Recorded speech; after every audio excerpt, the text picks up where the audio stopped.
Before we start, guys, please make sure you stay until the end. If you make one common mistake, you may end up spending, guys, thousands of dollars in repairs. Stay with us, we'll explain what it is.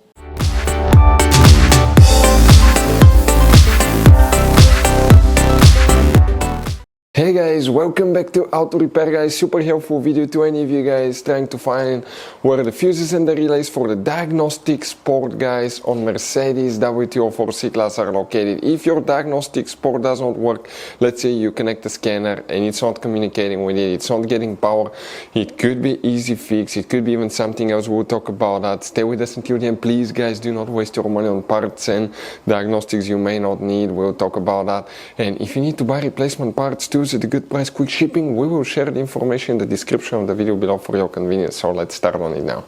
Before we start, let us tell you a little bit about us, guys. Every single car we get here at the garage, we try to make at least 200 to 300 free repair videos. We make mechanical repair videos, engines, transmissions, bodywork, electrical, engine, transmission codes, fuses. Why we guys do all that? Because our mission here at the garage is, guys, to save you as much money as we can. All we need in return, please subscribe to the channel, like the video. That way we can keep making these free videos. And guys, check out our YouTube channels. We have more than 17,000 free repair videos that can save you thousands of dollars in future repairs. So let's start on it now. So for the diagnostics port, guys, which fuses and relays we need to check, we'll demonstrate on this C-Class here. But guys, please check out the video on our YouTube channel. It's super helpful about fuse box location and diagram on Mercedes W204, because you have many hidden fuse boxes that most people don't know they even exist. Here on the driver's side, you're going to have, guys, that cover, okay, right here. And that cover, you need to remove it, open the clips, remove the wires and the hose underneath it, because it will be right here.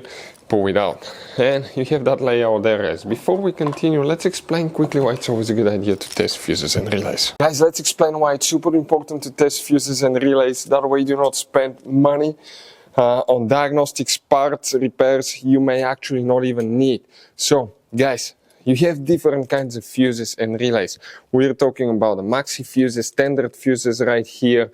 You have, watch how many different kinds of relays as well. Now, these fuses, sometimes you can clearly see if a fuse is burnt or not by looking at the element. But sometimes it's really sneaky. They can burn here on the side. It's hard to see. Some fuses will not be visible as well. And we had people that will spend thousands of dollars in repairs, replacing modules, even engine computers, when all they had to do, they assumed they had a good fuse. They pulled it out, they saw it, and they assumed it was good. But guys, you can easily test these fuses, and on some of these, most of them, they have even the terminals on top that allows you to check them with a voltmeter and find out if it's good or bad. You see, that's a good fuse. If it's blown, okay, like this one here, it's blown, nothing. Check this thing out, no connection. One next to it, okay. Right here, let me get good contact point. That's a good fuse, guys. You can see you can test them. Now, relays are harder to test, but with the voltmeter, fuses are super easy to test. All we have to do is set it on that setting and practically your home resistance setting, and you can find, guys, okay, if it works or not. For instance, that one was the good fuse. You can see it's going to go down to 0 ohms resistance, or you can go ahead, remove it and test it the same way, guys. It should have 0 ohm resistance. Now, relays, guys, are a little bit more complicated, but it's doable. It will take you a minute or two to find out how to do that. Now, we'll put, guys, links to a video that will explain how to test relays, how to test fuses, which battery terminal you need to reconnect and disconnect first if you're doing repairs, because that can cause modules to burn as well, and that can cost you thousands of dollars in repair. Check out the videos, they will be in the description of the video below. So let's start on it now. So guys, we need to check 2 fuses, one in this fuse box, then we need to go to a different fuse box and check one more as well. You wonder where they're located, guys, these fuses. Let's explain that thing now. So we're going to come in this row of fuses, okay, here, and after that green relay, the fuse numbers are listed next to the fuses, and here, okay, you see that fuse, guys, that 5M fuse, that's fuse number 16, that's the one that you will, guys, need to check, okay. This one right here, that 5M fuse. Then we have one more that we need to check, and the other one, guys, okay, let me show you, it's actually in the trunk of that Mercedes. Okay, we're going to open it, and on the passenger side you have that fuse box layout right there.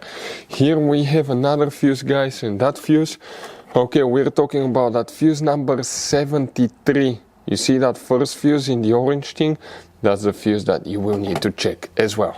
In this Mercedes W204, you're going to have all kinds of different fuses and relays that sometimes are hard to find, and if you're in the middle of nowhere, you may have a hard time finding one, guys. Replacement one, you may be stuck. It happened to us. So what we usually do, we buy some spare ones and we put in the glove box for a peace of mind. We'll share a link where you can get them at a really good price, quick shipping. That way you do not waste money and time.